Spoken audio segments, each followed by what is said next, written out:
18 नवंबर की सुबह 8:09 पर पूर्वी दिल्ली के थाना गाजीपुर को फ़ोन पर सूचना मिली कि गाजीपुर के पेपर मार्केट में सीएनजी पंप के सामने खड़े एक ट्रक के पिछले टायर के आगे एक युवक की रक्त रंजित लाश पड़ी है।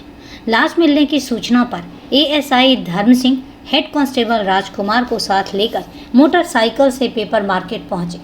वहां एक 22 पहियों वाला विशालकाय ट्रक खड़ा था, जिसके बाईं तरफ पहिए के पीछे एक युवक की लाश पड़ी थी और जिसकी गर्दन को बेरहमी से रेता गया था। गर्दन के नीचे काफ़ी खून था। तो दोस्तों, क्या है पूरी लाश की कहानी, हम जानेंगे आज विस्तार से। लेकिन उससे पहले नमस्कार दोस्तों, क्राइम चैनल पर आपका स्वागत करती हूँ और उम्मीद करती हूँ कि आप सब लोग स्वस्थ होंगे, सुरक्षित होंगे। दोस्तों, अगर आप कहानी में और चैनल पर नए हैं या अभी तक आपने चैनल को सब्सक्राइब नहीं किया है तो सबसे पहले आप चैनल को सब्सक्राइब कर लीजिए और इसके साथ ही बेल आइकन प्रेस करना ना भूलें फर्दर नोटिफिकेशन के लिए। और इसके साथ ही कहानी में लास्ट तक बने रहें और कहानी के बारे में आपकी क्या राय है कमेंट करके ज़रूर बताएं और आपके कमेंट्स के जवाब मैं वीडियो के लास्ट में ज़रूर दूंगी। तो चलिए दोस्तों, अब आपका समय नहीं लेते और जानते हैं कि आखिर आज की कहानी है क्या। मृतक लाल रंग की चेकदार शर्ट और ग्रे कलर की पैंट पहने हुए था। हत्या का मामला था। एएसआई ने तत्काल इसकी सूचना गाजीपुर के थाना प्रभारी अमर सिंह को दे दी और थोड़ी देर में थाना प्रभारी अमर सिंह पुलिस टीम के साथ घटनास्थल पर पहुंच गए और लाश का बारीकी से मुआयना करने लगे। मृतक नंगे पैर था और उसके पैर फुटपाथ की तरफ थे। उसका नंगे पैर होना शक पैदा करता था कि उसकी हत्या किसी और जगह की गई होगी। उसकी गर्दन पर दाहिनी ओर किसी धारदार हथियार का गहरा घाव था। थाना प्रभारी ने आसपास के लोगों और वहां से आने जाने वालों को रोककर उस मृतक की शिनाख्त करने की कोशिश की, लेकिन उसकी शिनाख्त नहीं हो पाई। तब उन्होंने क्राइम टीम बुलाकर लाश और घटना स्थल की फ़ोटो करा ली और लाश को 7 घंटे के लिए लाल बहादुर शास्त्री अस्पताल की मॉर्चरी में रखवा दिया। एएसआई राजेश को घटना स्थल की निगरानी के लिए छोड़कर थाना प्रभारी अमर सिंह थाने लौट आए। उन्होंने थाने में आईपीसी की धारा 302 के तहत अज्ञात हथियारों के खिलाफ मामला दर्ज कर लिया। इस केस की तफ्तीश की जिम्मेदारी उन्होंने स्वयं अपने हाथों में ली। थाना प्रभारी अमर सिंह ने अब तक की सारी कार्यवाही का ब्यौरा एसपी आनंद मिश्रा और डीसीपी ओमवीर सिंह को दे दी।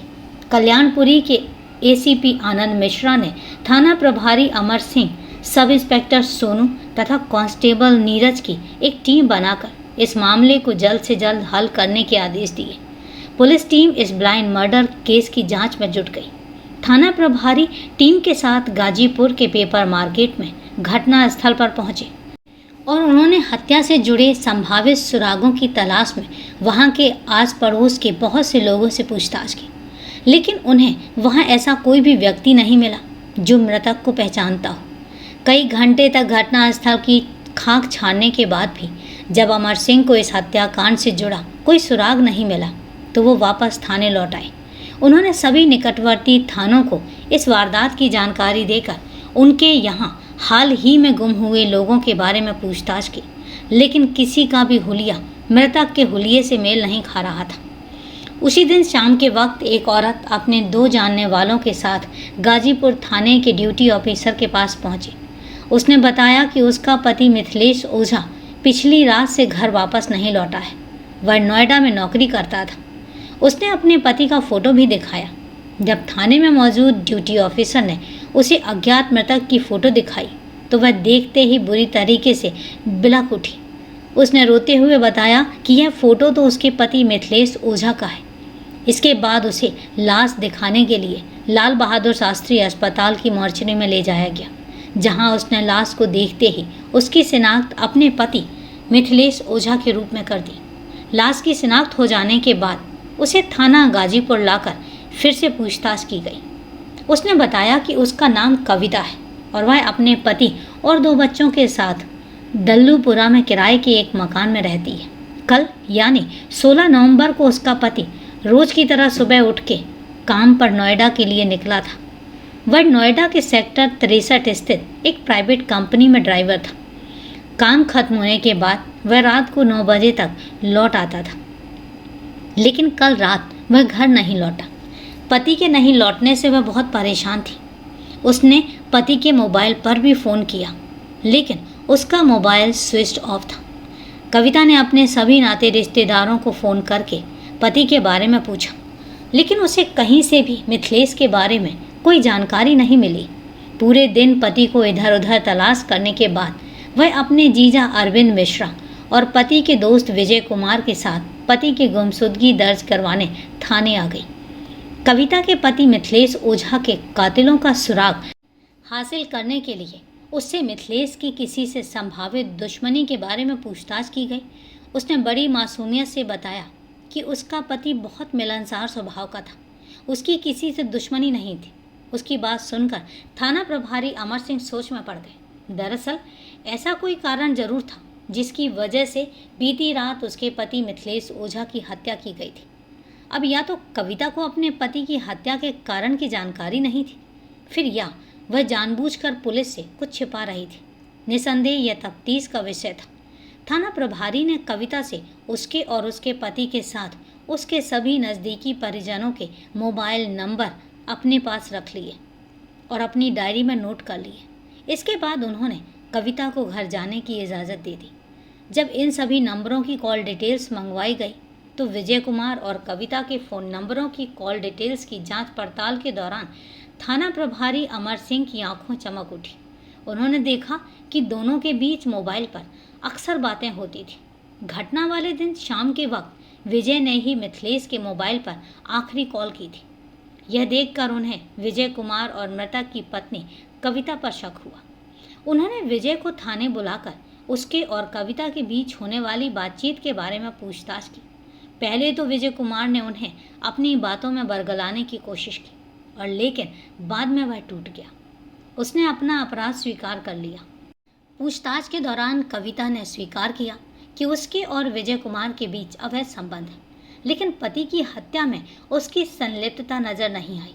जबकि विजय ने अपने इकबालिया बयान में बताया कि उसने अपने दूसरे साथी दुर्गा प्रसाद के साथ मिलकर इस जघन्य वारदात को अंजाम दिया था। विजय को उसी वक्त गिरफ्तार कर लिया गया। विजय की सुरागर्सी पर उसके साथी दुर्गा प्रसाद को भी उसी दिन उसके घर दल्लूपुरा से गिरफ्तार कर लिया गया। पूछताछ के दौरान उसने मिथिलेश की हत्या में शामिल होने की बात स्वीकार कर ली। दोनों आरोपियों के बयान तथा कविता से हुई पूछताछ के बाद मिथिलेश ओझा की हत्या की एक ऐसी सनसनीखेज दास्तान उभरकर सामने आई। 35 वर्षीय मिथिलेश ओझा बिहार के जिला रोहतास का मूल निवासी था। अपनी पत्नी कविता तथा 2 बच्चों के साथ वह नोएडा के हरौला गांव के किराए के मकान में रहता था। वह नोएडा के सेक्टर 63 स्थित एक प्राइवेट कंपनी की लोडर गाड़ी चलाता था। उसकी एक पत्नी कविता सुंदर और चंचल स्वभाव की थी। इन्हीं दिनों हरौला गांव में विजय कुमार ने सुनार की दुकान खोली। दुकान की ओपनिंग के मौके पर उसने बिहार के लोगों को अपनी दुकान पर आमंत्रित किया था। उस प्रोग्राम में कविता भी काफ़ी सज धज कर आई थी। विजय की नज़र जब कविता पर पड़ी तो वह उसे एकटक देखता रहा। विजय को अपनी तरफ देखता देखकर वह एकदम शर्मा गई। उस वक्त वहाँ बहुत सारे लोग एकत्रित थे, इसलिए विजय ने कविता से कुछ भी नहीं कहा। फिर भी प्रोग्राम के दौरान उसने चालाकी से कविता से उसका नाम और मोबाइल नंबर ले लिया। कविता को भी विजय का यह अपनापन बहुत अच्छा लगा। वहाँ से जाते वक्त उसने अपने घर का पता बताकर उसे अपने घर चाय पीने के लिए आमंत्रित किया। एक दिन बाद ही विजय कविता से मिलने उसके घर जा पहुँचा। विजय को अपने घर आया देखकर कविता बहुत खुश हुई। उसने विजय को बिठाकर उसकी खूब आवभगत की। थोड़ी देर बाद कविता का पति मिथिलेश ओझा भी वहाँ पहुँच गया। कविता ने विजय का परिचय मिथिलेश से कराया तो वह बड़ी गर्मजोशी से मिला।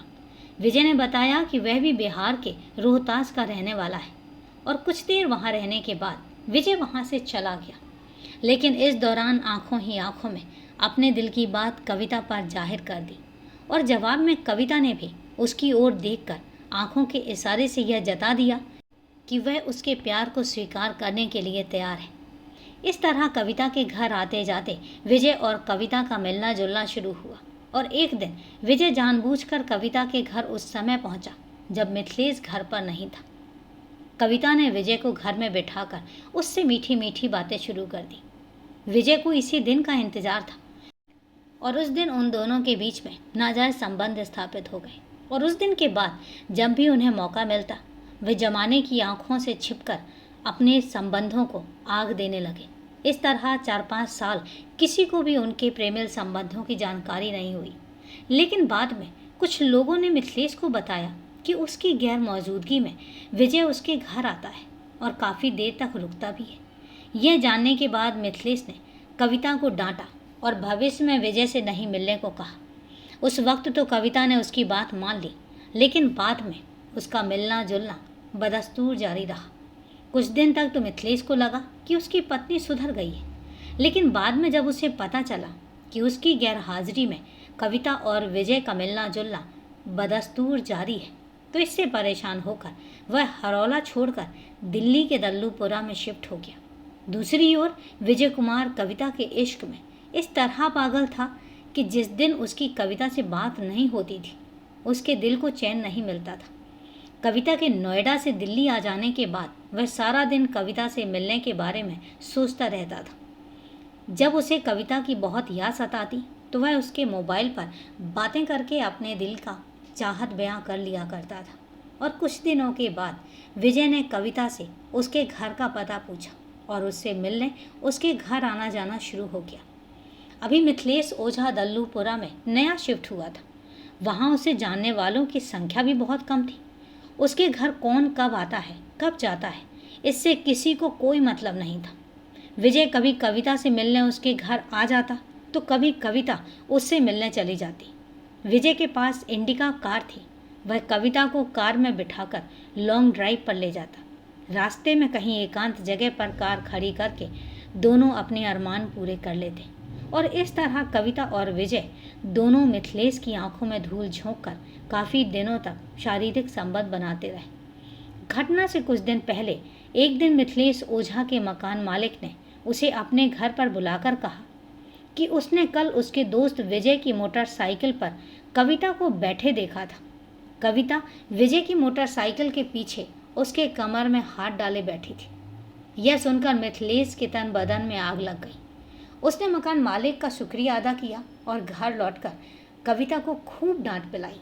दूसरे दिन वह अपने दोस्त विजय से मिला और उसे अपने घर आने से मना करके धमकी दी कि अगर उसने कविता से मिलना जुलना नहीं छोड़ा तो अपने भतीजे मुन्ना की मदद से उसकी हत्या करा देगा। विजय मिथिलेश की बात सुनकर डर गया। वह जानता था कि गुड़गांव में रहने वाला मिथिलेश का भतीजा मुन्ना कई खतरनाक बदमाशों को जानता है और अगर मुन्ना चाहे तो बड़ी आसानी से बदमाशों से उसकी हत्या करा सकता है। दूसरे, वह कविता के बिना रह भी नहीं सकता था। मिथिलेश की धमकी के बाद विजय के मन में सदा यह डर बना रहता था कि अगर उसने मिथिलेश को अपने रास्ते से नहीं हटाया तो किसी भी दिन उसकी हत्या की जा सकती है। इस बारे में कई दिनों तक सोचने के बाद उसने मन में मिथिलेश की हत्या करने का इरादा बना लिया, लेकिन यह बात उसने कविता को नहीं बताई। एक दिन उसने अपने दोस्त दुर्गा प्रसाद को विश्वास में लेकर उसे पूरी बात बताई और साथ ही कहा कि अगर वह मिथिलेश की हत्या में उसका साथ दे तो इसके बदले उसे अच्छी खासी रकम देगा। 40 वर्षीय दुर्गा प्रसाद दिल्ली में छोटा मोटा काम करके अपने परिवार का गुजर बसर कर रहा था। उसकी बड़ी बेटी शादी के लायक हो गई थी, इसलिए उसे बड़ी रकम की ज़रूरत भी थी। वह विजय कुमार का साथ देने के लिए राजी हो गया और बदले में विजय ने उसकी बेटी की शादी में आर्थिक मदद करने की बात मान ली। 17 नवंबर 2017 की शाम विजय कुमार ने फ़ोन करके दुर्गा प्रसाद को अपनी दुकान पर बुलाया। दुकान के बाहर उसकी सिल्वर कलर की इंडिका कार खड़ी थी। योजना के अनुसार दोनों कार में सवार होकर नोएडा के सेक्टर 11 की रेड लाइट पर पहुंचकर मिथिलेश ओझा के काम से लौटने का इंतजार करने लगे। करीब 8:30 बजे मिथिलेश ओझा अपनी साइकिल पर उधर से आता हुआ दिखाई दिया तो विजय ने उसे आवाज़ देकर बुला लिया। फिर उससे बातें करते हुए अपनी कार के पास आकर बोला, यार बड़ी सर्दी हो रही है, चलो कार में बैठकर बातें करते हैं। और बातें करते करते विजय कार की ड्राइविंग सीट पर बैठ गया और मिथिलेश ओझा ने अपनी साइकिल वहीं पर खड़ी कर दी और कार की पिछली सीट पर बैठे दुर्गा प्रसाद के बगल में बैठ गया। मिथिलेश से विजय ने कहा कि एक जगह चलना है। उसकी बात सुनकर मिथिलेश ओझा उसके साथ जाने को राजी हो गया और इसके बाद कार टी पॉइंट से होकर कोलंडी में शराब के ठेके के पास पहुंची। वहां से शराब की बॉटल्स और कोल्ड ड्रिंक लेकर विजय ने कार में बैठकर तीनों के लिए पैक बनाए।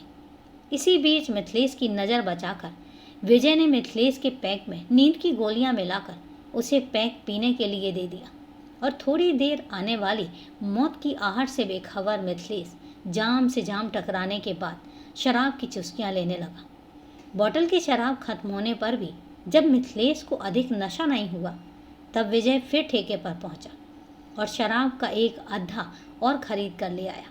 विजय और दुर्गा प्रसाद ने कम शराब पी और मिथिलेश को जानबूझकर इतनी अधिक शराब पिलाई जिससे वह बेहोश हो गया और उसके बेहोश होते ही विजय और दुर्गा प्रसाद एक दूसरे की ओर देखकर मुस्कुराए। विजय कार चलाते हुए गाजीपुर के पेपर मार्केट में पहुंचा, जहां एक सुनसान सी जगह पर 22 पहियों वाला ट्रक खड़ा था। उसके बराबर कार में रोककर उसकी मदद से एक रस्सी से मिथिलेश का गला घोंट दिया। मिथिलेश की हत्या करने के बाद दोनों ने उसकी लाश को घसीटकर उसकी पिछली सीट से नीचे उतारा और उसे विशालकाय ट्रक के पीछे पहियों के सामने रख दिया। विजय ने दुर्गा प्रसाद से सड़क पर निगरानी करने के लिए कहा और खुद एक पेपर कटर लेकर बेदर्दी से मिथिलेश का गला दे दिया। विजय ने सोचा था कि रात के अंधेरे में ड्राइवर ट्रक चलाएगा तो मिथिलेश का चेहरा बुरी तरीके से कुचला जाएगा और जिससे पुलिस उसकी शिनाख्त नहीं कर पाएगी। मिथिलेश की जेब में रखे कागजात, मोबाइल फ़ोन और उसकी चप्पल निकालकर विजय और दुर्गा प्रसाद कार से वापस नोएडा की टी पॉइंट पर पहुंचे। रास्ते में उन्हें मिथिलेश की चप्पल, मोबाइल की बैटरी फेंक दी और इसके बाद दुर्गा प्रसाद को उसके घर दल्लूपुरा छोड़कर विजय अपने घर लौट आया। सुबह 7:30 बजे विजय फिर लाश के पास पहुंचा तो ट्रक को वहीं खड़ा देखकर उसे डर सा लगा। उसने वहीं से दुर्गा प्रसाद को फ़ोन करके मिथिलेश की साइकिल को रात वाली जगह से हटाकर कहीं छिपा देने के लिए कहा और इसके बाद वह अपने घर आ गया। थोड़ी देर बाद उसके मोबाइल पर कविता का फ़ोन आया। कविता ने उसे बताया कि रात में उसका पति घर नहीं लौटा। उसकी बात को सुनकर वह सहानुभूति का नाटक करने उसके घर दल्लूपुरा पहुंचा। फिर वह कविता और उसके जीजा अरविंद मिश्रा के साथ मिथिलेश ओझा की गुमशुदगी दर्ज कराने के लिए गाजीपुर थाने पहुंच गया। थाना प्रभारी अमर सिंह ने 11 नवंबर को मिथिलेश हत्याकांड में दोनों आरोपियों विजय कुमार और दुर्गा प्रसाद को दिल्ली के कड़कड़डुमा की अदालत में पेश कर दिया और जहां से उन्हें 14 दिन की न्यायिक हिरासत में भेज दिया गया। तो दोस्तों, ये है दिल दहला देने वाली एक कहानी, लेकिन कहानी हकीकत है। तो दोस्तों, कहानी को लास्ट तक सुनने के लिए आपका तहे दिल से धन्यवाद। अब कहानी के बारे में आपकी क्या राय है, कमेंट करके ज़रूर बताएं। और अब सिलसिला शुरू होता है आपके कमेंट्स और मेरे जवाब का। तो मेरे पास जो सबसे पहले कमेंट आया है वो एज़ यूजुअल सुषमा साहा जी का है और उन्होंने स्टोरी को लाइक किया है। तो सुषमा जी, तहे दिल से धन्यवाद। एज़ यूजुअल आप परिवार की सबसे इम्पोर्टेंट मेंबर हैं, तो आपका दिल से आभार। बस ऐसे ही जुड़े रहें और हमेशा मोटिवेट करते रहें और आप हमेशा खुश रहें। ऊपर वाला आपको बहुत सारी ढेर सारी तरक्की दे। इसके बाद मेरे पास जो अगला कमेंट आया है वो है ब्रोकन बॉयज़ 7 एक आईडी है उसके नाम से, और उन्होंने कमेंट किया है कि मुझे वीडियो बनानी है, प्लीज़ हेल्प। तो ब्रोकन बॉयज़ जी, मुझे नहीं पता कि आपको किस टाइप का हेल्प चाहिए। आगे अगर एक्सप्लेन करेंगे तो मुझे पता चलेगा। आप मेल पर भी मुझे एक्सप्लेन कर सकते हैं या कमेंट के थ्रू भी मुझे एक्सप्लेन कर सकते हैं। As usual, as you wish. तो आगे आप कमेंट करके बताइएगा, तो डेफिनेटली मेरे से जो बन पड़ेगा मैं ज़रूर आपकी हेल्प करूँगी। इसके साथ ही मेरे पास अगला जो कमेंट आया है वो है राहुल खत्री जी का, और राहुल खत्री जी ने वीडियो पर ही कमेंट किया है कि कलयुग। तो डेफिनेटली इट्स कलयुग, और पता नहीं क्या हो जाए और क्या कब हो जाए आप एक्सपेक्ट नहीं कर सकते, लेकिन ये लाइफ की एक सच्चाई है। तो चलिए दोस्तों, आज के लिए इतना ही। कल फिर मिलते हैं क्राइम की एक सच्ची कहानी के साथ। तब तक के लिए सेफ रहें, सुरक्षित रहें और अपना ध्यान रखें। जय हिंद दोस्तों, जय भारत।